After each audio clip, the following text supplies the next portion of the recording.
Activity 6.1 says chlorophyll is necessary for photosynthesis. And for this, a variegated leaf is taken which has patches of chlorophyll. The green patches are present on this leaf, which shows the presence of chlorophyll. When we'll do a starch test on this leaf, only the parts which are green in color turns blue-black. Here, the chlorophyll part turns blue-black, showing the presence of starch. This indicates that only the green parts of the leaf contain chlorophyll and can perform photosynthesis to produce starch. Stomata. Here are two diagrams of stomata. This is opening stomatal pore and this is closed stomatal pore. Stomata are the tiny pores that are present below the surface of leaf. These tiny pores are essential for the gaseous exchange and transpiration. Stomata are the tiny pores which are present on the surface of the leaves.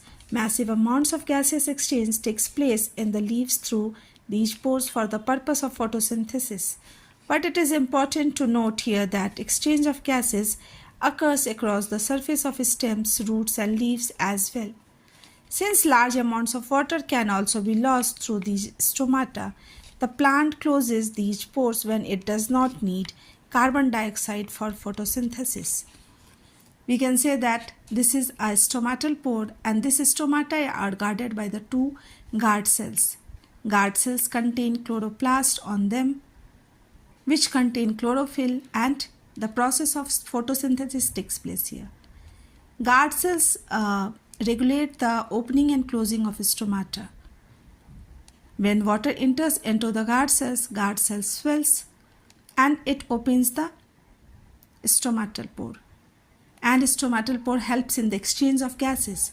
Massive amount of carbon dioxide is taken in from the environment and oxygen is liberated as a byproduct from the stomata.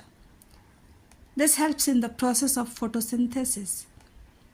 At night, when there is no need of carbon dioxide, stomatal pore gets closed so as to reduce the process of transpiration.